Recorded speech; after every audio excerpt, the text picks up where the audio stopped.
विदिताखिल शास्त्र सुधा जलधे महितोपनिषत् कथितार्थ निधे हृदये कलये विमलं चरणं भवशंकर देशिक मे शरणम्। करुणावरुणालय पालय मां भवसागर दुःख विदून हृदं रचयाखिल दर्शन तत्त्वविदं भवशंकर देशिक मे शरणम्। ஆதிசங்கர பகவத்பாதால் அருளப்பட்ட சர்வ வேதாந்த சித்தாந்த சார சங்கிரகம் கிரந்தம் பார்த்துட்டு இருக்கோம். அதுல 672 ஸ்லோகங்கள் பார்த்தாகிவிட்டது. 672வது ஸ்லோகத்தோட அவர் முதல்ல எப்படி ஆரம்பிச்சார் அப்படின்னா 612 இருந்து 617 வரைக்கும் சச்சிதானந்த ஸ்வரூபா ஆத்மா, ஆத்மாவுடைய லட்சணம் என்ன அப்படின்னு கேட்டா நம்ம என்ன சொல்ல வேண்டியிருக்கு? ஜெகத்காரணம் பிரம்மா அப்படின்னு சொல்றோம் ஒரு லட்சணம். ஜெகத்தே பொய் இல்லையா, அப்படி சொல்ல வேண்டியிருக்கு. இல்லடா இது தடஸ்த லட்சணமா இருக்கு. தடஸ்த லட்சணமாக இல்லாம சொரூபமாக ஒரு லட்சணம். லட்சணம்னா டெபினிஷன் சொல்லுங்க. ஆத்மாவன்னா என்ன சொல்றது? சத்து சித்து ஆனந்தம் அப்படின்னு சொல்றோம். அது சொல்றதுலயும் பிரச்சனை வருது. அது இப்ப இனிமேல் பட்டு சொல்ல போறாரு. இப்போதைக்கு நம்ம எப்படி ஆரம்பிக்கிறோம் அப்படின்னாக்க சத்தாகவும் சித்தாகவும் ஆனந்தமாகவும் இருப்பது எதுவோ அதுதான் பிரம்மம் அப்படின்னு சொல்லணும். அது சொல்றதுக்காக 612 இருந்து 17 வரைக்கும் ஆத்மாவுடைய சத்ஸ்வரூபத்தை சொன்னோம். அதுக்கப்புறம் 618 இருந்து 622 வரைக்கும் ஒரு 6 ஸ்லோகத்துல சித் ஸ்வரூபத்தை சொன்னோம். அதுக்கு பிறகு 623 இருந்து ஒரு 9 ஸ்லோகம் சொல்லி ஆனந்தத்தை சொல்லிட்டு அந்த ஆனந்தத்தை இன்னும் நிறைய புரிந்து கொள்ள வேண்டியது இருக்கு அப்படின்னு அது அப்படியே 672 வரைக்கும் எழுத்துன்னு வந்துட்டாரு. ஆனந்த ஸ்வரூபத்தினுடைய எக்ஸ்பிளனேஷன் நீங்க பாத்தீங்கன்னா 623 இருந்து 672 வரைக்கும் 50 ஸ்லோகங்கள் ஆனந்தத்தை சொல்ல வேண்டியது. ஏன்னா இந்த ஆனந்தமானது எல்லாரும் தவறாக புரிந்து கொண்டிருக்கோம். மனசுல இருந்துதான் அந்த ஆனந்தம் வருது அப்படின்ற ஒரு நேரத்து தான் எல்லாருடைய மனசுலயே இருக்கு. இத போக்கடிக்கணும்ன்றதுக்காக அப்பா அந்த ஆனந்தமானது ஆத்மா கிட்ட இருந்து தான் வருது. இந்த மனசுன்றது ரிஃப்ளெக்ஷனு இல்லையா, அந்த ரிஃப்ளெக்ஷன்ல இருந்து வர ஆனந்தமாக உங்களுக்கு எது தெரிகிறதோ அது மனசுல இருந்து வரல, விஷயத்திலிருந்து வரல, அது ஆத்மாவில இருந்துதான் வருகிறதுன்றது ஒரு பெரிய விஷயம் சொல்லலாம். சொல்றதுக்காக அவர் கடைசியா எப்படி முடிச்சார் அப்படின்னாக்கா 672ல ஒரு அழகான எக்ஸாம்பிளோட சொல்லி முடிச்சார். யதா குவலயோல்லாசஹ சந்திரஸ்யைவ பிரசாததஹ ததா ஆனந்தோதயஹ அபி ஏஷாம் ஸ்புரணாத்யேவ வஸ்துனஹ அப்படின்னு சொன்னார். யதா குவலய உல்லாசஹ, குவலய மலர், அல்லி மலர் இருக்கு இல்லையா, குமுதம். குமுதத்தினுடைய மலர்ச்சி என்ன? குமுதத்துக்கு அந்த கெப்பாசிட்டி இருக்கா மலர்றதுக்கு அப்படின்னு யோசிச்சு பார்த்தோம்னா நம்ம இப்படி யோசிச்சே பார்த்திருக்க மாட்டோம். அது மலர்றது அப்படின்னு இது மாதிரி சாஸ்திரங்கள் படிச்சாதான் நமக்கு தெரியுது. குமுதமானது மலர்வதற்கு காரணம் சந்திரஸ்யேவ பிரசாததா, சந்திரனுடைய கருணை, சந்திரனுடைய பிரசாதம். அது அந்த சந்திரனுடைய பிரசாதத்தினாலதான் இந்த குவலய மலர்களுடைய மலர்தல் எனக்கூடியது ஏற்படுகிறது. இது புது விஷயம் இல்லையா நமக்கு. சந்திரனாலதான் அது அந்த குமுதமானது மலர்கிறது அப்படின்னார். எதுக்காக அப்படி சொன்னார்? அதே மாதிரிதான் ததா ஏஷாம், இந்த விஷயங்களுக்கெல்லாம் ஆனந்த உதயஹா, இந்த மனசுல உங்களுக்கு தோணப்படுகின்ற இந்த மகிழ்ச்சி எதனால வரக்கூடிய மகிழ்ச்சி? சப்த ஸ்பரிச ரூப ரச கந்தங்களால வரக்கூடியதான இந்த ஆனந்தம். இந்த ஆனந்தத்தை எங்க நாம உணர்கிறோம்? மனதில் உணர்கிறோம். அந்த மனதில் உருவாக்க காரணமாக இருப்பது கண்ணால பார்க்கிற பொருள்கள்னால வரக்கூடிய ஆனந்தம், காதால கேட்கக்கூடியதுனால வரக்கூடிய ஆனந்தம், மூக்குனால வாசனையினால வரக்கூடிய ஆனந்தம், நாக்குனால சுவையினால வரக்கூடிய ஆனந்தம், உடம்புல இருக்கக்கூடிய சௌகரியங்கள், நல்ல சோஃபால உட்கார்ந்துருது, நல்ல ஒரு கம்ஃபர்டபுளான ஒரு குளிர் பிரதேசத்துல இருக்கக்கூடியது, அதெல்லாம் எப்படி உங்களுக்கு அந்த ஆனந்தம் ஏற்படுகிறது? உடம்புனால ஏற்படுகிறது, அந்த டச்சுனால ஏற்படுகிறது. இப்படி சப்த ஸ்பரிஷ ரூப ரச கந்தங்கள்னால நமக்கு வரக்கூடிய விஷயங்கள் ஏஷாம் அப்படின்னா இந்த விஷயங்களுக்கெல்லாம் ஆனந்த உதயா. எப்படி இதுக்கெல்லாம் ஆனந்தம் ஏற்படுகிறது அப்படின்னு கேட்டா, வஸ்துனஹா ஸ்புரணாதேவ, ஆத்ம வஸ்துவினுடைய பிரகாசத்தினால்தான் இதுக்கெல்லாம் அந்த ஆனந்தத்தை கொடுக்கக்கூடிய. எப்படி கோலயத்துக்கு சந்திரனுடைய பிரசாதம் இல்லாமல் அது மலராதோ, அதே மாதிரி இந்த ஆனந்தமானது ஆத்மாவுடைய பிரசாதம் இல்லாம இந்த ஆனந்தங்கள்லாம் ஆனந்தமே இல்லை என்பதை அறிந்து கொள்ளணும்னு அப்படி முடிச்சார். சோ ஆனந்தத்துக்கு காரணம் ஆத்மா. ஏன் ஆத்மாவுக்கு அந்த ஆனந்தம்? அது அதனுடைய சுபாவம், அது அவருடைய லட்சணமே அதுதான் இல்லையா அப்படின்னு சொல்லி முடிச்சார். இப்போ மேலும் இத பத்தி சொல்லணும். இப்ப என்ன சொல்ல போறார் அப்படின்னாக்கா, சத்து சித்து ஆனந்தம் அப்படின்னு ஒரு டெபினிஷனை கொடுத்துட்டோம். இந்த டெபினிஷனை படிச்சு பாத்தீங்கன்னா என்ன தோன்றது அப்படின்னா, ஒரு பெரிய பிரச்சனை ஒண்ணு வந்துடுறது. என்னன்னா, சத்தாக இருக்கும் தன்மை அப்படின்னு புரிஞ்சுப்போம். ஆத்மா எப்படி இருக்கு? சத்தாக இருக்கிறது. சத்தாக இருக்கும் தன்மை ஆத்மாவில் இருக்கிறது என்று புத்திக்கு போயிடும். சித்து அப்படின்னாக்க சித்தாக இருக்கும் தன்மை ஆத்மாவில இருக்கு அப்படின்னு புரிஞ்சுப்போம். ஆனந்தம் அப்படின்னா ஆனந்தமாக இருக்கும் தன்மை ஒண்ணு ஆத்மாவில இருக்கு, ஆத்மான்னு ஒண்ணு இருக்கு, அதுல ஆனந்த தன்மை இருக்கு. அப்படிதானே? லட்சணம்னா என்ன அர்த்தம்? எங்க இருக்கு? பிரம்மத்துல இருக்கு. பிரம்மத்துல என்ன இருக்கு? சத்தாக இருக்கும் தன்மை இருக்கு. அது தப்பு. ஏன் அப்படி தப்பு அப்படின்னாக்கா, அந்த தன்மைன்னு நம்ம ஒத்துக்கொள்ளவே கூடாது. இருக்கிறது ஒரு ஆத்மா. என்ன? சத்தாத்மா, சித்தாத்மா, ஆனந்தாத்மா இல்லாம இருக்கு. இருக்கிறது ஒரு ஆத்மா. இது எப்படி சொல்றதுக்கு? ஏன்னா உலகத்துல இதை சொல்லக்கூடியதான விஷயம் நம்ம கையில இல்லவே இல்லை. அதனால நம்ம என்ன சொல்ல வேண்டியிருக்கு? அப்பா, நீ எதெல்லாம் சத்துன்னு உலகத்துல நினைக்கிறோம் அதெல்லாம் உண்மையான சத்து இல்லப்பா. இதை விட வேறான ஒரு சத்து இருக்கு, அதுதான் அந்த ஆத்மாவுடைய சத்துன்னு லோகத்துல இருக்கக்கூடிய அந்த இஸ்னஸ் நீங்க புரிஞ்சு வச்சுட்டு இருக்கீங்களா? அந்த இஸ்னஸ் ஆனது அது இல்ல, அதை விட வேறானது இந்த ஆத்மான்னு சொல்றதுனால இத எப்படி சொல்றது? அதுக்காக தான் உங்களுக்கு நேத்தி நேத்தி நேத்தி நேத்தின்னு எதை நீங்க சொன்னாலும் அது ஆத்மா இல்ல. அது உங்களுக்கு கோபமே ஒரு என்னடா இந்த வேதாந்தி எப்ப பார்த்தாலும் எது கேட்டாலும் அது இல்ல அது இல்ல அது இல்ல அது இல்ல அப்படின்னா, அப்போ கோபம் வந்து நீங்க கேக்குறீங்க எதுதான் அது அப்படின்னு கேட்டா, அதாம்பா சத்துன்னு சொல்லிட்டானே தவிர நீ உங்களுக்கு பயந்துன்னு சொன்னாமே தவிர என்னுடைய இன்டென்ஷன் அது சத்துன்னு சொல்றது இல்ல. நீங்க எதையாவது ரெண்டு கட்டான நினைச்சிட்டு அது சத்துன்ற மாதிரி அந்த சத்து நினைச்சிட்டீங்கன்னா இந்த ஆத்மாவை அதை போக்கடிக்கிறதுக்காக தான் நான் சத்துன்னு சொன்னேன். அதே மாதிரி சித்துன்னா என்னுடைய ஐடியா என்ன? அப்பா அது ஜடம் இல்லப்பா, அது சைத்தன்யமான ஒரு பப்ளிங்கான ஒரு விஷயம் அது அப்படின்னு சொல்லணும் இல்லையா? நீங்க சைத்தன்யம்னு சொன்னா உங்களுக்கு என்ன, உடனே ஒரு நாய் கூட தான் ஓடுறது, எறும்பு கூட தான் ஓடுறது, மனுஷன் கூட தான் ஓடுறான், எல்லாம் சென்சியன்டா தானே இருக்கு. எதுதான் சென்சியன்டா இல்ல? அக்னி கூட தானே சென்சியன்டா இருக்கு, தண்ணி கூட தானே சென்சியா மேல இருந்து கீழே ஓடி வருது, எல்லாத்துக்குமே ஒரு தன்மை இருக்காருன்னு நீங்க புரிஞ்சு வச்சுட்டு இருக்கீங்க இல்லையா? அதை உடைக்கணும். அந்த தன்மை இல்லப்பா இங்க. இது வந்து சைத்தன்ய ஞப்தி ஸ்வரூபம். இதுல ஞானம்னு சொன்னா ஞேயம் ஞானம் ஞாதான்ற மூணு இல்லாத ஒரு நிலைப்பாடு அப்படின்னு சொல்லி தரத்துக்காக சித்துன்னு சொன்னேனே தவிர ஆத்மாவிடம் சித்தான தன்மை இருக்கிறதுன்னு சொல்றது என்னுடைய அபிப்பிராயமே கிடையாது. அதே மாதிரி ஆனந்தம், இவ்வளவு நேரம் நம்ம பேசிட்டு இருந்தோம். நம்ம என்ன நினைச்சுட்டு இருக்கோம்? பொருள்கள்னால வரக்கூடியது ஆனந்தம், மனசுனால வரக்கூடியது ஆனந்தம், இப்படி எல்லாம் லோகத்துல ஒரு பிரதீதி இருக்கு. அதை போக்கடிக்கணும். அப்பா இந்த குவலயத்துக்கு கெப்பாசிட்டி இருக்கான்னு மலர்றதுக்கு அது சந்திரனுடைய பிரசாதத்தினாலதானப்பா மலர்றது.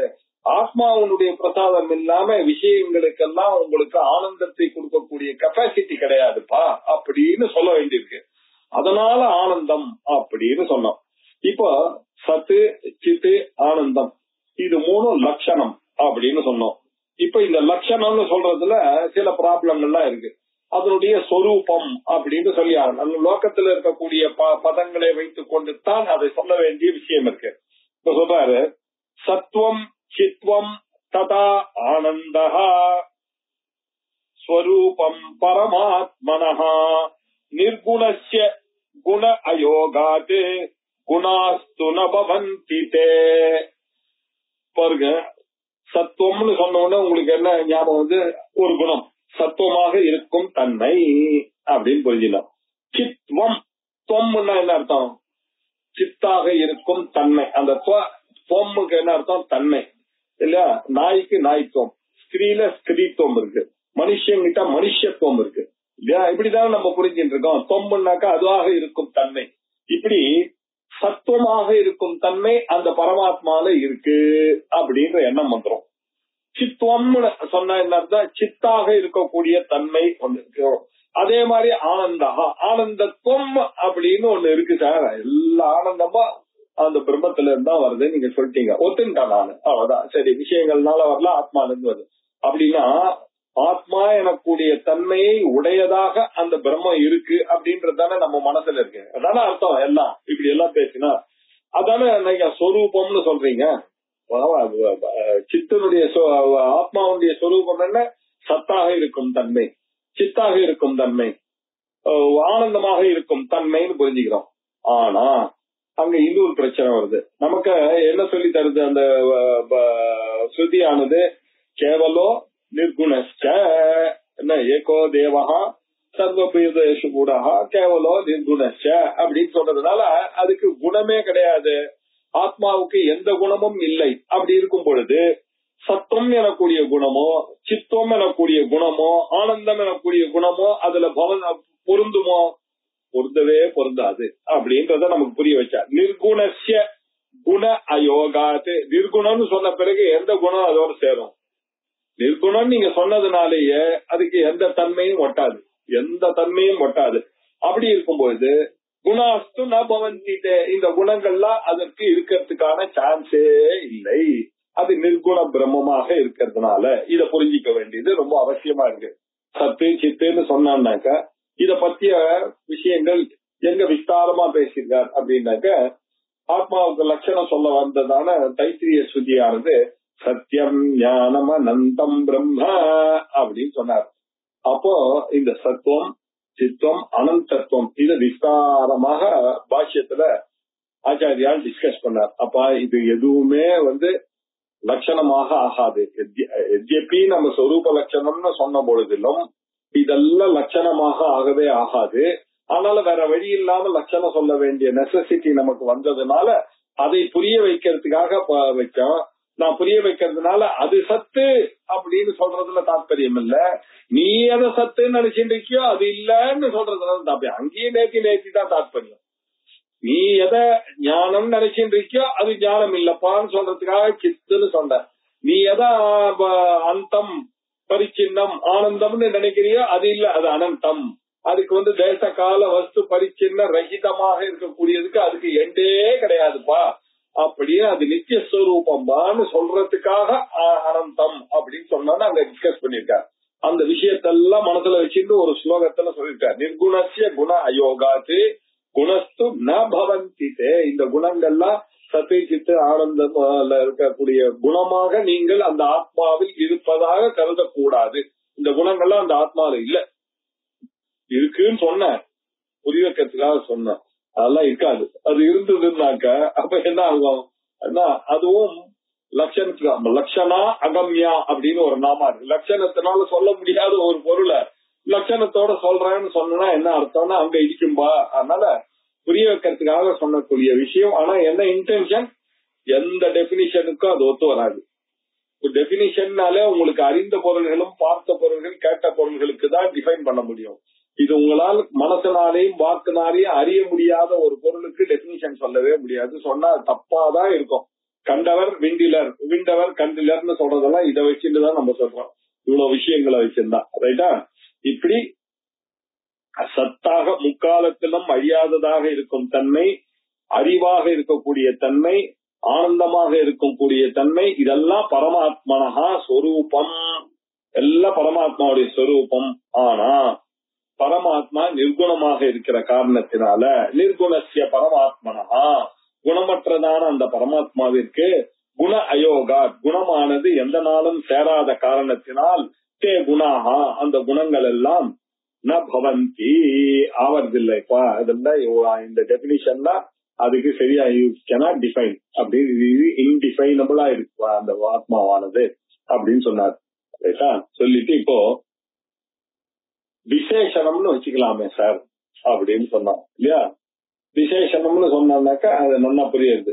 நீங்க பாருங்க, நீல புஷ்பம் அப்படின்னு சொல்லலாம். அப்படின்னா என்ன அர்த்தம்? புஷ்பம் நீல அப்படின்னா சேப்பு புஷ்பம் இருக்கு, மஞ்சள் புஷ்பம் இருக்கு, கருப்பு புஷ்பம் இருக்குன்னு அதிலிருந்து பிரிப்பதற்காக சொல்லக்கூடியதுதான் விசேஷனம். இப்போ சத் எனக்கூடிய விசேஷத்துடன் கூடினது பிரம்மா, சித் எனக்கூடிய விசேஷத்துடன் கூடினது பிரம்மா, ஆனந்தம் என்ற விசேஷத்துடன் கூடினது. எல்லா அட்ஜெக்டிவும் ஒரு நவுனு. நான் என்ன சொல்றேன், அந்த ஆத்மாவுக்கு நவுனாக இருக்கும் தன்மையே இல்லைன்ற. நவுனாக இருக்கும் தன்மை இருந்தாதான் அட்ஜெக்டிவ் வந்து சேரும் இல்லையா. அப்படின்னு அங்கேயே இடிக்கிறது. அப்ப விசேஷனம் அப்படின்னு சொன்னாலே என்ன அர்த்தம் அப்படின்னாக்க, நமக்கு ஒரு நாராயணசாமி இருந்தாருனாக்க நம்ம டிஃபைன் பண்ண வேண்டிய அவசியமே கிடையாது. நாராயணசாமின்னு சொல்லிட்டு போலாம். 4 நாராயணசாமி இருக்கும்போது கண்ணாடி நாராயணசாமி, புள்ள நாராயணசாமி, குண்டு நாராயணசாமி, ஒல்லி நாராயணசாமி சொல்லிதான் ஆகணும் இல்லையா. நீங்க நம்ம தெய்வத்தின் குரல் நம்ம சனாதன தர்மத்துக்கு இதான் ஒரு பிரச்சனை.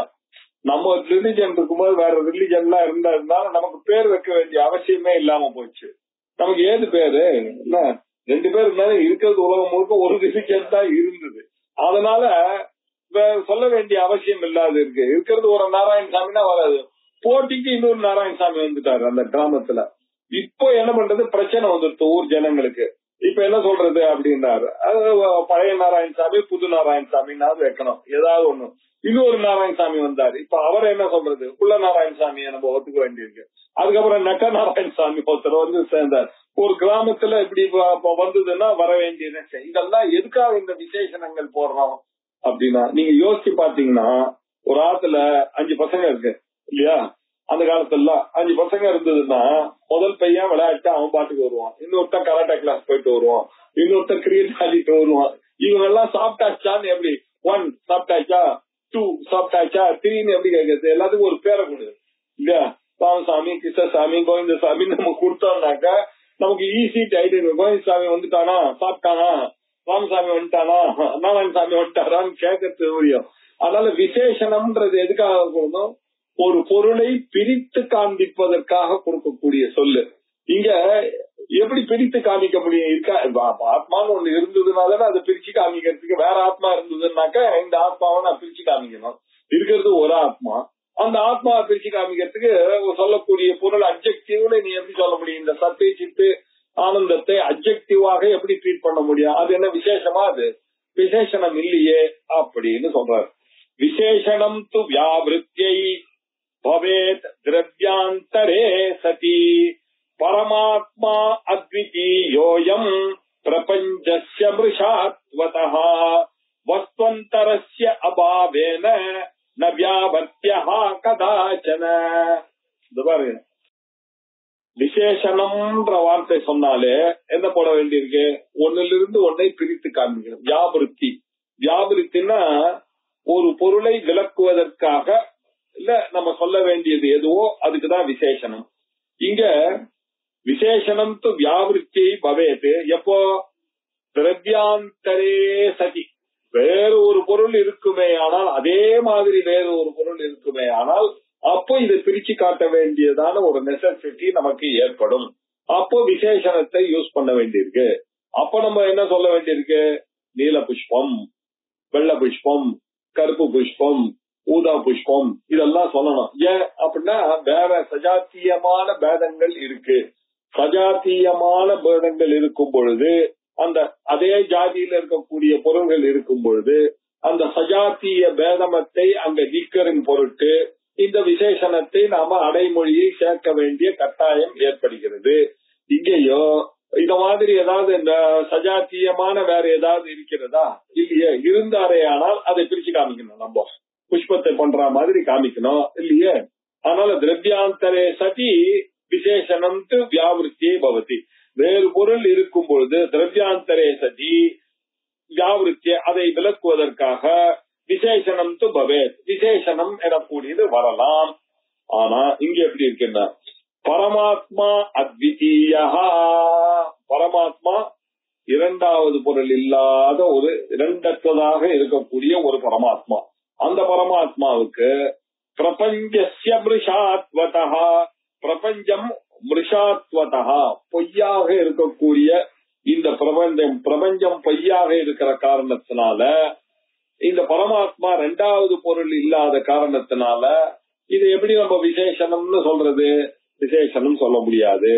சரி, வஸ்துவந்தரஸ்ய அபாவன, வேற ஒரு ஆத்மா மாதிரி வேற ஒரு ஆத்மா உலகத்துல இருக்குமா? நான மாதிரி வேற ஏதாவது ஒரு பொருள் இருக்குமா? ஐய மாதிரி ஒரே பொருள் தான் இருக்கும். ஐய தவிர எதுவுமே இந்த உலகத்துல இருக்கவே இருக்காது. அப்படி இருக்கும் பொழுது அந்த ஐயக்கு வேறு பொருள் இல்லாதனால வியாவிருத்தி பண்ண வேண்டியதுன்றது கதாச்சன நபவதி, எந்த சந்தர்ப்பத்திலையும் உங்களுக்கு வரவே வராது அப்படின்றார் இல்லையா? ஒரு காலம் வராது. எப்போ உங்களுக்கு கருப்பு நிறமா இருக்கக்கூடிய மாடு நீங்க கொண்டு வா அப்படின்னு சொன்னா, அங்க வெள்ளை மாடு ஒண்ணு இருக்கு, அந்த வெள்ளை மாட்டை தவிர்த்துட்டு இதை எடுத்துனுவான்றதுக்கு தான் நான் விசேஷனம் போன முடியும். இருக்கிறது ஒண்ணு, திரவியாந்தரமே இல்லைன்னாக்க விசேஷனத்துக்கு அங்க வேலையே இல்லப்பா. ஆகையினால சத்து சித்து ஆனந்தம்ன்றதெல்லாம் விசேஷனமாக ஒரு நாளும் ஆகாது. இதெல்லாம் பிரம்மத்தினுடைய சொரூபந்தான் அப்படின்னாரு. மிருஷாவதா இதெல்லாம் சொரூபா அப்படின்னாரு. சொரூபம்னா என்ன அப்படின்னு இப்ப அடுத்த பிரச்சனை. சொரூபம்னா என்ன அப்படின்னு சொன்னாக்க, அதனுடைய குணமானது பிறக்கும் போதே கூட வந்திருக்கணும். அக்னிக்கு உஷ்ணமும் பிரகாசமும் கூடவே வந்தது. இந்த குணம் அப்படின்னு சொன்னீங்கன்னா அது வந்து பின்னாடி ஒட்டுறது, வந்ததுன்னா ஒட்டினது வெளியில போயிடும் இல்லையா? வெட்டினது வெளியில போயிடும். சொரூபமாக இருக்கிறதுக்கு அது வரவே வராது இல்லையா? சூரியத்துக்கு லட்சணம் சொல்லு அப்படின்னாக்க நம்ம என்ன சொன்னோம்? கிரணங்கள், உஷ்ண கிரணங்களை உடையது அப்படின்னு சொன்னோம். இது விசேஷமாகுமோ? யோசிச்சு பாருங்க. விசேஷமா இது சூரியன் உஷ்ண கிரணங்களுடன் கூடினது அப்படின்னு சொன்னா விசேஷமா ஆகாது. ஏன்னாக்க இன்னொரு சூரியன் இருந்து கிரணங்கள் இருந்ததே ஆனால் நான் சொல்லலாம் இருக்கிறது ஒரு சூரியன் தான். அது உஷ்ண கிரணங்கள்லாம் பண்ணிக்க நம்ம என்ன புரிஞ்சுக்கிறோம்? அதனுடைய சொரூபம்னு தான் புரிஞ்சுக்கணுமே தவிர அதனுடைய விசேஷம்னு புரிஞ்சுக்க முடியாது. இதே நீல புஷ்பம்னு சொன்னாக்கா அது விசேஷம்னு புரிஞ்சுக்கலாம். ஏன்னா புஷ்பாந்தரம் அங்க இருக்கு, திரவியாந்தர பாவம் அங்க இருக்கு, இன்னொன்னு இருக்க. அதனால இது சொன்ன, அதனால இந்த விசேஷத்துக்கும் சொரூபத்துக்கும் வித்தியாசத்தை அறிந்து கொள்ள வேண்டும் இல்லையா? அப்படின்னு அது மாத்திரம் இல்ல, இன்னொன்னு கேவலோ நிர்குணச்சேதி நிர்குணத்துவம் நிருச்யதே சுத்யாயேவ தஸ்தேஷாம் குணத்துவம் உபபத்யதே. ஸ்ருதிய ஸ்வேதாஸ்வதர உபநிஷத்தன ஏகோ தேவஹா சர்வபூதேஷு ஊடஹா பூதான் சர்வாந்தரஹா அப்படின்னு சாட்சி கேவலோ நிர்குணஸ்ட அப்படின்னு கிளியர் கட்டா கேவலஹா நிர்குணஹா சாட்சி அப்படின்னு சொல்லியிருக்கு. இப்படி சொன்னதுனால கேவலஹான்னு சொன்னா என்ன அர்த்தம்? தனித்து நிற்கிறது, இருக்கிறது ஒண்ணு, அதுவும் தனித்து நிற்கிறது. அதுவும் எப்படி இருக்கு? எந்த குணமும் அதோட ஒட்டவில்லை. நிர்குணஸ்ட அப்படின்றது இது ஸ்ருத்யா ஏவ, ஸ்ருதியினாலேயே அது காணப்படுகிறது. எது காணப்படுகிறது? நிர்குணத்துவம் ஸ்ருத்யாயேவ நிருச்சதே. ஸ்ருதியே அதுக்கு குணம் இல்லாததுன்னு சொல்லுகிறது, நிச்சயமாக சொல்லுகிறது, அதுக்கு குணமே கிடையாதுன்னு. அப்படி இருக்கும்போது ததா தேசாம் அவைகளுக்கு குணத்துவம் ந உபபத்யதே, அதை நீங்க குணம்னு வச்சுட்டு கல்பிச்சு அது விசேஷமா ஸ்வரூபமா இப்படி எல்லாம் பேசுவது நியாயமே இல்லப்பா அப்படின்னு சொன்னார். இப்போ அதுக்கு ஒரு எக்ஸாம்பிளோட புரிய வைக்கிற. நான் சொன்ன எக்ஸாம்பிள் சூரிய கிரணம் இருக்கக்கூடியது எதுவோ அதுக்கு சூரிய லட்சணம். ஆனா அந்த லட்சணத்துக்கு இன்னொரு சூரியன் இருக்காது, அது விசேஷனமாக. அதே மாதிரி இவர் ஒரு சொல்றார், உஷ்ணத்துவம் ச பிரகாஷ்ச யதா வன்னேஹ ததா ஆத்மனஹ சத்வசித்வ ஆனந்தாதி ஸ்வரூபம் இது நிச்சிதம். இப்ப பாருங்க, ஸ்வரூபம் அப்படின்னா என்னன்ற சொல்லித்தர. உஷ்ணத்துவம் அப்படின்னு சொன்னா சூடாக இருக்கும் தன்மை, இல்லையா? பலபலான்னு பிரகாசிக்கிற தன்மை. இது ரெண்டும் எதுக்கு இருக்கு? வன்னேக அப்படின்னா இந்த அக்னிக்கு, அந்த நெருப்புக்கு உஷ்ணமாக இருக்கும் தன்மையும் பிரகாசமாக இருக்கக்கூடிய தன்மையும் இருக்கு. தன்மைன்னு சொன்ன தன்மைன்னா இந்த இடத்துல குணமாக ஆகுமா? பாருங்க, குணமாக ஆகாது. ஏன்னா திரவியாந்தரம் இருந்தாதான் விசேஷம் போட்டு அதை குணம்னு சொல்ல முடியும். வந்து போறதுன்னாதான் குணமாக ஆகும். இது வருவது போவது அப்படின்றது இதுக்கு கிடையாது. இது என்ன பிறக்கும் பொழுதே வந்தது. எந்த நெருப்புமே பிறக்கும் பொழுதே அது உஷ்ணத்தோடையும் பிரகாசகத்துவத்தோடையும் தான் பிறக்கிறது. சுவாவமாக வந்துட்டு போறது இல்லையா? குணம்னா என்ன அர்த்தம்? அவருக்கு நல்ல குணம்னா நல்லாதான் இருந்தார், இப்ப அப்படி ஆயிட்டார் அப்படின்னா என்ன அர்த்தம்? குணங்கள் வரும் போகும். குணமோ குணங்களானது வலது போறது. இது அப்படிப்பட்ட குணங்கள் இல்ல, வலது போறதெல்லாம் இது கிடையாது. இது பறக்கும் பொழுதே கூடவே வந்தது. இந்த உஷ்ணத்துவம் பிரகாசம் இதெல்லாம் வன்னேக அப்படின்னா என்ன அர்த்தம்? இது குணம் இல்லை, அதனுடைய சொரூபம் அப்படின்னு அர்த்தம். சத்வசித்வ ஆனந்தாத்தாதி இல்லையா? இப்போ சத்தியம் பிரம்மா, சித் பிரம்மா, சித்வம் பிரம்மா, ஆனந்தத்துவம் கூடிய பிரம்மா அப்படின்னு மூணு இல்ல, இருக்கிறது ஒண்ணு. அதனால நமக்கு அது நவுன் ஆகாது. இந்த மூணு நம்ம எப்படி அண்டர்ஸ்டாண்ட் பண்ணிக்கிறோம்னா, இது மூணு கூடவே இருக்கக்கூடியதாக இருக்கக்கூடிய ஒரு சொரூபமாகத்தான் இருக்க தவிர குணமாகவோ விசேஷமாகவோ இல்லை, சொரூபமாக இருக்கிறது. சத்து சித்து ஆனந்தாதி சொரூபம் இது நிச்சயம். எப்படி உஷ்ணமா இருக்கக்கூடிய தன்மையும் பிரகாசமாக இருக்கக்கூடிய தன்மையும் அக்னிக்கு சுபாவமோ, அதே மாதிரி மீனுக்கு தண்ணியில இருக்கக்கூடியது சுபாவம் இல்லை, சகஜமோ, அது கூடவே பிறந்த தன்மை இல்லையா? கூடவே பிறந்தது, அது சுபாவம் இல்ல, சகஜம். இதே மாதிரிதான் பிரம்மமானது சத்தாகவும் சித்தாகவும் ஆனந்த தன்மையாகவும் இருக்கிறது. இத மாதிரி நம்ம அக்னி பிஷ் எல்லாம் சொல்லும் பொழுது நமக்கு என்ன பிரச்சனை? அதெல்லாம் உண்டாகும் போது கூட வருது. அது மாதிரி பிரம்மமும் உண்டாகும் போது கூட வருது, அதுவும் இல்லை, அது எப்பொழுதும் இருக்கிறது. ஆகையினா அது சொரூபமாக இருக்கிறது. உண்டாகும் போது வந்ததுன்னு சொல்றது அங்க தகராறு வருது இல்லையா? இப்படி புரிந்து கொள்ள வேண்டும் அந்த ஆத்மாவை. ஆனாலும் அது சொரூபம்ன்றது நிச்சிதம். அது சொரூபம் நம்ம நிச்சயமா ஒத்துக்கொள்ள வேண்டியதுதான். நம்ம ஏதாவது சொல்லிதானே புரிய வைக்கணும் அப்படின்னா. அதையேவ சஜாதீய விஜாதீயாதி லட்சணஹா வேதோன வித்யதே வஸ்துனி அத்விதீயே பராத்மனி. ஆத்மாவினுடைய சொரூபம் சஜாத்தீயமா விஜாத்தீயமா ஸ்வகத பேதமா அப்படின்னு மூணு இருக்கு இல்லையா? ஆத்மாவிற்கு சஜாத்தீய பேதம் அப்படின்னா என்ன அர்த்தம் அப்படின்னாக்க, வேற்றுமை மூணு விதமாக நமக்கு உலோகத்துல நம்ம பாக்கிறோம். எப்படி அப்படின்னா, இப்போ மரம் அப்படின்னு ஒரு ஜாதி எடுத்துட்டோம். அந்த மரத்துல நமக்கு வேப்ப மரம், பலாமரம், மாமரம், ஆலமரம், அரச மரம், எவ்வளோ வேறுபாடுகள் இருக்கு இல்லையா? அதுல ஒரு மாமரத்தை எடுத்திருந்தான்னாக்க அது எத்தனையோ மாமரங்கள் அதுல இல்லையா? அந்த மாமரங்கள்ல ஒரு மரம் இல்லையா? அது எவ்வளவு மரங்கள் இப்படி வெவ்வேறாக இருக்கிறது. ஆனா நம்ம என்ன பண்றோம்? கன்வீனியன்ஸுக்காக ஒரு ஜாதியா எடுத்துன்னு வந்து மரம் அப்படின்னு சொல்லிட்டார் இல்லையா? சஜாத்திய பேதங்கள் இருந்த போதிலும் கன்வீனியன்ஸ்க்காக மரம்னு சொன்ன, இதுல சஜாத்திய பேதங்கள் இருக்கதான் இருக்கு. இல்ல சஜாத்திய பேதம் இல்லாம இருக்காது. ஒண்ணு, மரத்துல சஜாத்திய பேதம் இருக்கு. கல்லு வேற மண்ணு மரம் வேற அப்படின்னு சொன்ன இல்லையா? நம்ம சிற்பி பண்ணக்கூடிய கல்லு வேற, சிற்பி பண்ணக்கூடிய மரம் வேற. இது வேற ஜாதி, மரத்துல பண்ணல. இது வந்து கல்லுல பண்றாரு அவர் சிற்பி அப்படின்னு சொன்னா, கல்லு வேற வந்து வேற. இப்ப இது ஒரு வேற்றுமை உலகத்துல. மரம் எனக்கூடியது வேற ஜாதி, கல் எனக்கூடியது வேற ஜாதி. அது ரெண்டும் வேப்ப மரம் ஆலமரம் எல்லாம் ஒரே ஜாதி. இதுல கல்லு வேற மண்ணு வேற, விஜாதி அப்படின்னு பேரு. இது விஜாதி. இப்படி ஒரு பேதத்தை பார்க்கணும். அப்புறம் ஸ்வகத பேதம் அப்படின்னு ஒண்ணு இருக்கு. அது எப்படி ஸ்வகத பேதம் அப்படின்னு பார்த்தா, ஒரு மரம் அப்படின்னு சொன்னா, மரம்னு நான் சொன்னாக்க அது உள்ள எத்தனை பேதங்கள் இருக்கு.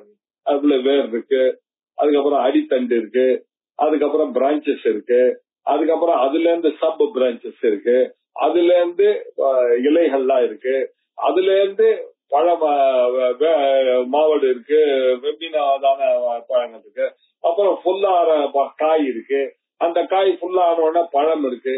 இது எல்லாம் ஒரே மரத்துல இருக்கு இல்லையா? நம்ம சொல்லும்போது குரங்கு எங்க போய் உட்கார்ந்தது, மரத்துல போய் உட்கார்ந்து சொல்றோம். ஆக்சுவலா அது மரத்துல உட்கார்ந்தாது, கிளையில தான் உட்கார்ந்தது இல்லையா? இப்ப என்ன பண்றா, இந்த ஜாதி சொகத பேதங்கள் இருந்த போதிலும் நம்ம மரம்னு சொல்லிக்கிறோம் இல்லையா? சொகத பேதங்கள் இருக்கு. இப்படி சஜாத்திய பேதங்கள் லோகத்துல இருக்கு, விஜாத்திய பேதங்கள் இருக்கு, சொகத பேதம் இருக்கு. இந்த மூணுமே ஆத்மாவுக்கு வராது. அப்படின்றதுக்காக தான் ஏகம் ஏவ அத்விதீயம் பிரம்மா அப்படின்னு 3 அடைமொழியோட சாந்தோக்கிய உபநிஷத்துல சஜாத்திய விஜாத்திய சொகத பேத ரஹிதா பிரம்மா அப்படின்னு சொல்றதுக்காக தான் 3 பதங்களை யூஸ் பண்ண வேண்டியதான நெசசிட்டி வந்துட்டு இல்லையா? அதனால இந்த ஆத்மாவுக்கு சஜாத்திய விஜாத்திய பேதங்கள் எல்லாம் இல்லையா உண்மையான பொருளாக இருக்கக்கூடிய இந்த ஆத்மாவுக்கு இல்லையா வஸ்துனி அத்விதீயே பரமாத்மனி, அத்விதீயமாக இருக்கக்கூடிய இந்த பரமாத்மாவில் இரண்டற்றதாக இருக்கக்கூடிய இந்த பரமாத்மாவில் சஜாத்திய விஜாத்தியாதி லட்சணா, சஜாத்திய பேதம் விஜாத்திய போதம் போன்ற லட்சணங்கள் எல்லாம் பேதங்கள் எல்லாம் பேதா ந வித்தியதே, இதெல்லாம் பரமாத்மால கிடையாதுப்பா. சத்துவம் சித்தம் ஆனந்தத்தன்மை என்று இருக்கக்கூடிய ஆத்மாவுடைய சொரூபமா இருக்கிறதுனால சமமாக இனத்தை சேர்ந்தது அப்படின்ற சஜாத்திய பேதமோ வேறு இனத்தை சேர்ந்தது எனக்கூடியதான விஜாத்தியமோ நம்ம சேர்த்துக்கணும். ஸ்வகதமாக இருக்கக்கூடிய பேதங்களோ இது எதுவும் இந்த லட்சணங்களோட கூடிய வேற்றுமையானது இரண்டற்றதான பரமாத்மாவுக்கு ஒரு பொழுதும் வரவே வராது அப்படின்னு சொன்னார். இத இப்ப ஆச்சாரியால் எக்ஸாம்பிளோட காட்டுறதுக்காக இப்ப வராரு.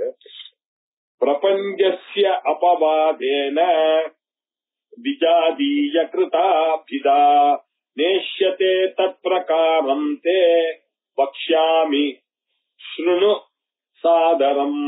அந்த சிஷியனை ஸ்ருணு கேளு, அவன் கேட்டுதான் இருக்கான் பாவம். அவன் தான் இந்த கேள்வி கேட்டான். ஆனந்தம் ஆனந்தம்ன்றீங்களே, கல்கண்டுடைய ஆனந்தம் தெரியுமா? நீங்க பிரம்மத்துக்கு ஆனந்தம்னு சொல்றீங்களே, பிரம்மத்துக்கு ஆனந்தம் தெரியாதுன்றதுனாலதான் இந்த விசேஷனம் இந்த தொந்தரவு எல்லாம் நமக்கு வந்தது. இது எல்லாத்தையும் அவனுக்கு புரிய வைக்கிறதுக்கு. அப்போ அவனை பார்த்து திருப்பியும் உனக்கு சொல்றான்பா வக்ஷ்யாமி ஸ்ருணு சாதரம், நல்லா கேளுப்பா, ஆதரவோட கேளு நான் சொல்றத. பிரபஞ்சஸ்ய அபவாதம், பிரபஞ்சமானது பொய் என்பது எல்லாரும் ஸ்ருதியில நமக்கு தெரியுது இல்லையா? ஜெகத் மித்யா அப்படின்னு ஜெகத்துக்கு அபவாதம். அபவாதம்னா என்ன? நெகேஷன் அப்படின்னு இருக்கு. இந்த ஜெகத்துக்கு நெகேஷன். ஜெகத்தே பிரம்மன்னு சொல்லுவோம். அதுக்கப்புறம் நம்ம என்ன சொல்லுவோம், ஜெகத்துன்றது மித்தியப்பா, அது உள்ள இருக்கக்கூடிய கண்டென்டா இருக்கக்கூடியது அதுதான். நகையானது மித்தியப்பா, அது செயின் ஆனது மித்தியை, வங்கியானது மித்தியை, மூக்குத்தியானது மித்தியை, மோதிரமானது மித்தியை. அத சத்தியம் ஒன்னே ஒண்ணுதான், இதுதான் தங்கம் தான் அதுல சத்தியம் அப்படின்லாம் நம்ம சொல்றோம் இல்லையா? இப்படி பிரபஞ்சஸ்ய அபவாதம். இன்னொன்னு அபவாதம். அபவாதம் அப்படின்னா நமக்கு 2 அர்த்தம் சம்ஸ்கிருதத்துல. அபவாதம்னாக்க நெகேஷன்ற அர்த்தத்துலதான் இங்க சொல்லியிருக்கார். நமக்கு இன்னொரு அபவாதம் தெரியும். இது என்ன அப்படின்னா, இந்த செமந்தகமணி காணாம போச்சு இல்லையா?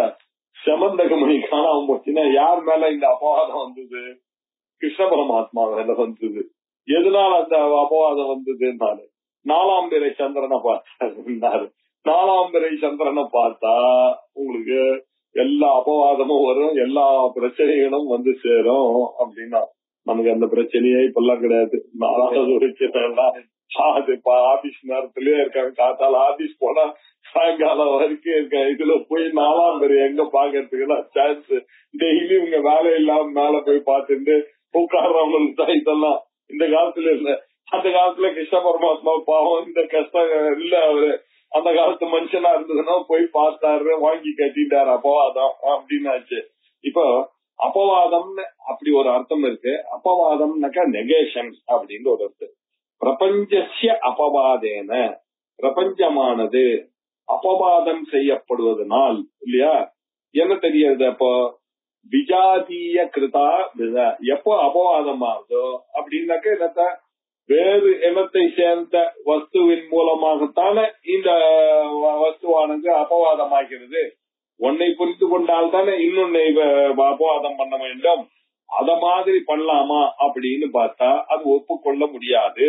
இங்க ஆத்மாவுக்கு அந்த ப்ராப்ளமும் வரவே நைஷ்யத்தே தத் பிரகாரம் அது எப்படி அப்படின்ற விஷயத்தையே சொல்றேன் அப்படின்னு சொல்லி ஒரு பெரிய விஷயத்த சொல்ல போறார். விவர்த்த காரணம் பரிணாம காரணம் அப்படின்னு ரெண்டு இருக்கு இல்லையா? விவர்த்தவாதம், ஆரம்பவாதம், பரிணாமவாதம் அப்படின்னு மூணு விஷயங்கள் நமக்கு சாஸ்திரத்துல எப்படி இந்த உலகமானது உலகத்துக்கும் பிரம்மத்துக்கும் சம்பந்தம் எப்படி அப்படின்னு சொன்னா, விவர்த்தவாதம் அப்படின்னு சொன்னா கயிறுதான் இருந்தது, அந்த சர்ப்ப விவர்த்தமாக அது தோன்றினது அப்படின்னு சொன்னா என்ன அர்த்தம்? இருக்கிறது கயிறு, இக்னரன்ஸ்னால அவன் அதை பாம்பாக பார்த்தான். இருக்கிறது சுத்திக்கதான் நிஜம். ஆனா இவன் அதை என்ன பண்ணா அது வெள்ளி அப்படின்னு நினைச்சு பிரவருத்தி பண்ணான். அஜ்ஞானத்துக்கு காரணம் என்ன?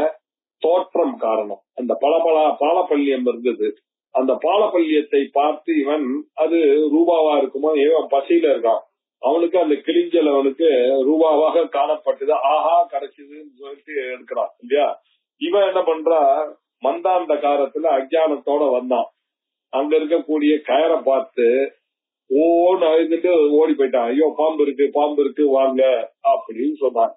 இப்போ இந்த உலகமானது எப்படி தோணுகிறது அப்படின்னா விவர்த்தமாகத்தான் தோணுகிறது. பார்க்கிற காலத்திலேயே இல்ல அது இல்லை, ஆனா அது இருக்கா மாதிரி தோன்றது. அங்க உண்மையிலேயே இருக்கிறது கயறு தான் சத்து.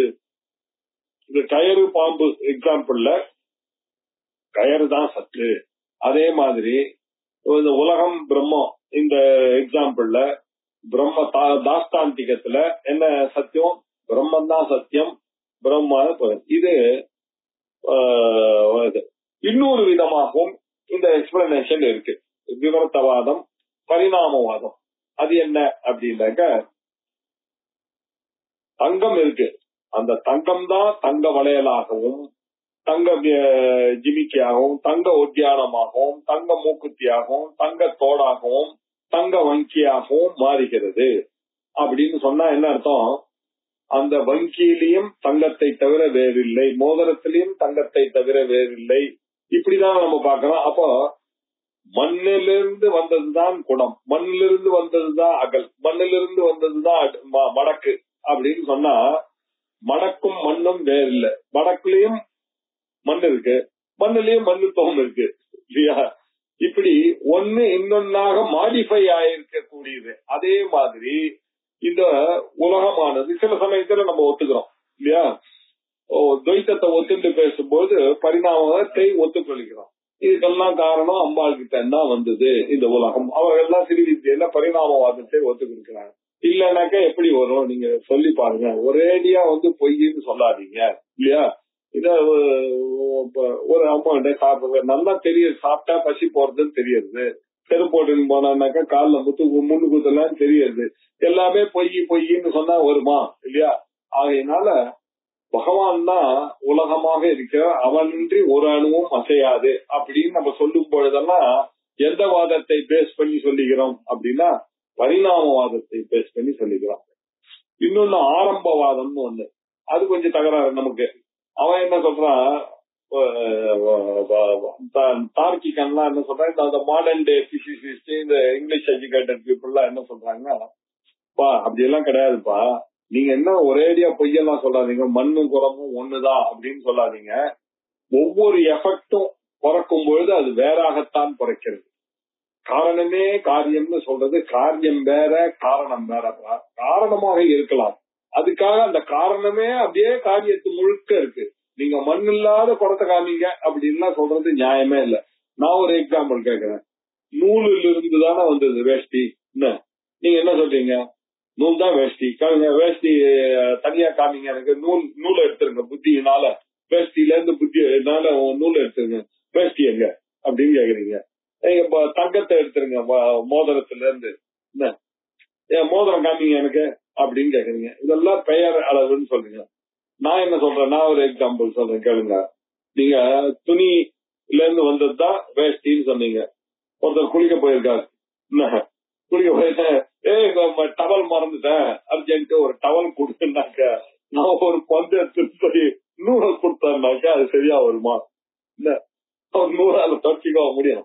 அதுக்கு ஒரு வேலை இருக்கு, இதுக்கு ஒரு வேலை இருக்கு. அதனால ஆரம்பவாதி அவன் என்ன சொல்றான், அது ஒரு ரைட்டு, இதுக்கெல்லாம் காரணம் பிரம்மா, அதோட நிறுத்துங்க, கடவுளோ அதோட நிறுத்துங்க, விட்டு அவரை கொண்டு போய் இழுத்து எல்லாத்திலையும் போட்டு அப்படி எல்லாம் பண்ணாதீங்க அப்படின்னு அவர்கள் சொல்லிக்கிறாங்க. நம்ம எந்தெந்த இடத்துல எல்லாம் உங்களுக்கு தார்க்கிகா என்ன சொல்லிட்டாங்க, இந்த மாடர்ன் பிலாசபர்ஸ் எல்லாம் என்ன சொல்லிட்டாங்க, எங்க உங்களுக்கு தகராறு கரெக்டா எக்ஸ்பிளைன் பண்ண முடியலையோ அந்த இடத்துல இந்த உலகத்தை எடுத்துன்னு போனீங்கன்னா இது எல்லாமே மாலிகூல்ஸ் தான், கடைசியில அதையும் உடைச்சீங்கன்னா ஆட்டம்ஸ் தான், அதையும் உடைச்சாங்கன்னா அடுத்து வந்தவன் என்ன சொன்னா, இல்ல அதையும் உடைச்சீங்கன்னாக்கா எல்லா எலக்ட்ரான்ஸ் அண்ட் புரோட்டான்ஸ் தான் இருக்கு அப்படின்னா.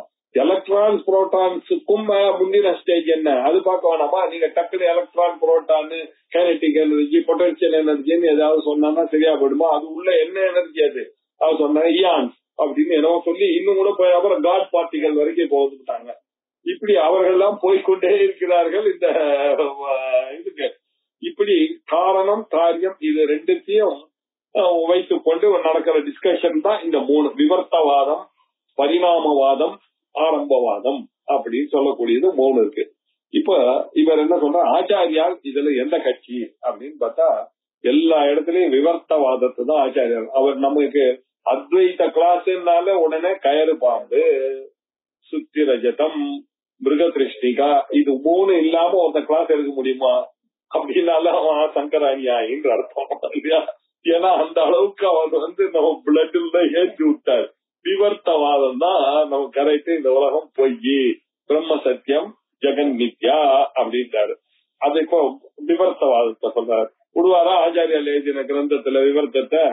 அஹேஹே குண விவர்த்தஸ்ய குணமாத்ரத்வவத் சதஹ விவர்த்தஸ்ய அஸ்ய ஜகதஹ சன்மாத்ரத்வேன தர்சனம் அபவாதஹ இதி பிராஹுஹு அத்வைத பிரம்ம. எவ்வளவு கேர்ஃபுல்லான வார்த்தை பாருங்க, அத்வைத பிரம்ம தரிசனஹ. பிரம்ம தரிசனஹா நிறைய பேர் இருக்காங்க, அவர்கள்லாம் இந்த விவர்த்தவாதத்தை ஒத்துக்கொள்ள, விசிஷ்டாத்வைத்தியோ துவைத்தியோ அடிக்கிறதுக்கு ஒத்துக்கொள்ளவே மாட்டாங்க. ஸ்ரீ வித்யாகாரர்கள் எல்லாம் ஒத்துக்கவே மாட்டாங்க. எல்லாம் அம்பாளுடைய லீலை, பகவானுடைய லீலை, பகவான் வேற இந்த உலகம் வேற அப்படி எல்லாம் சொல்லாதீங்க, அபவாதம் அது அப்படின்ட்டு நீங்க சொல்றது. இப்போ போன ஸ்லோகத்துல பிரபஞ்சசிய அபவாதேன அப்படின்னு ஒரு வார்த்தை சொன்னாரு. பிரபஞ்ச அபவாதம் எது பண்றது அப்படின்னு ஒரு கேள்வி. நம்ம என்ன புரிஞ்சுட்டோம் அந்த ஸ்லோகம் படிக்கும் போது, ஸ்ருதியெல்லாம் சொல்றது எதனால ஸ்ருதி சொல்றது அப்படின்னாக்க அது விவர்த்தமாக இருக்குதா இல்ல? விவர்த்தமாக எல்லாரும் சொன்னதுனால அது ரைட் ஆகாதுப்பா. எல்லாரும் சொல்றான் ஸ்கை ப்ளூ இல்லையா, வைஃப் புடவை வாங்கிட்டு வரா, வந்தோடனே என்ன புடவை இது அப்படின்னு கேட்டேன். ஸ்கை ப்ளூல சாரி வாங்கினா நீங்க அதை புரிஞ்சிட்டீங்கன்னா வீட்டுல இருக்கலாம். ஸ்கைக்கு ப்ளூவே போச்சு, இந்த ப்ளூ எப்படிமா ஒரு கலர் வரும், இதுல எப்படிமா ஒரு சாரி வரும், நீங்க எல்லாம் என்ன மென்டலா அப்படின்னு நம்ம கேட்போம்.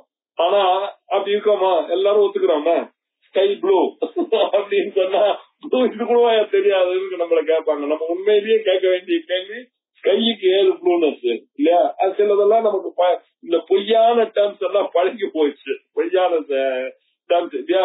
மூன் லைட் டின்னர் அப்படின்னு சொல்ல நமக்கு பழகுன எங்க இருக்கும்? மூணே சன்னுகிட்ட இருந்து கடன் வாங்கினது, அந்த சன்லைட்ல ஒரு டின்னர். நியாயமா நீ இந்த சன்லைட் டின்னர் தானே சொல்லணும், பொய்யா தானே சொல்றோம் நம்ம. இதெல்லாம் பழக்கம் இல்லையா? பார்த்தா சந்திரன் எல்லாருக்கும் தோசைக்கல் மாதிரி தான் இருக்கு, தோசைக்கல் நாட்டம் இருக்கு அப்படின்னு சொன்னா தப்பு இல்லைன்னு சொல்றோம் இல்லையா? இப்படி என்ன விதமான அபவாதத்துல இந்த உலகமானது அப்படி ஆச்சு அப்படின்றதை எப்படி பிரம்மதர்ஷிகள்லாம் பார்த்தார்கள் பார்க்கணும். எப்பேற்பட்ட பிரம்மதர்ஷிகள்? அத்வைதம் பிரம்மதர்ஷினஹா அபவாதம் எதை சொன்னார்கள் அப்படின்னாக்க அஹேஹே குண விவர்த்தஸ்ய. பாருங்க, அஹேஹே அப்படின்னா அஹி அப்படின்னா பாம்பு, அஹேஹே பாம்பிற்கு, குணவிவர்த்தனேன குணவிவர்த்தஸ்ய விவர்த்தஸ்ய பாம்புக்கு விவர்த்தமாக இருக்கக்கூடிய குணம், அது என்ன? குணத்தினுடைய விவர்த்தனத்தினாலதான் பாம்புக்கு குணமாத்திரத்துவம் சதஹா. அதுல உண்மையிலேயே சத்தாக இருக்கக்கூடியது என்ன அர்த்தம்? குணம். குணம்னா என்ன அர்த்தம்னா இங்க அது சொல்ல மறந்துட்டேன். முக்கியமான விஷயம், நம்ம நினைக்கிற அந்த ப்ராப்பர்ட்டின்ற அர்த்தம் இல்ல. குணம்னா கயறுன்னு அர்த்தம். கயராக இருக்கும் தன்மை பாம்பிற்கு உண்மையிலேயே எது இருக்கிறது? பயம். கயர் தான். நாயம் சர்பகா அப்படின்னு அபவாதம் பண்ணீங்கன்னா என்ன அர்த்தம்? நமக்கு இது கயறு அப்படின்றதுதான் அர்த்தம் இல்லையா? பிரபஞ்ச அபவாதம்னா கயறு. கயறு அப்படின்னாலும் ரஜ்ஜுனாலும் குணம்னாலும் ஒரே அர்த்தம் தான் இல்லையா? இப்போ இந்த விவர்த்தத்துக்கும் இதுக்கும் பரிணாமத்துக்கும் ஒரு சின்ன விசேஷம் புரிஞ்சுக்கணும்.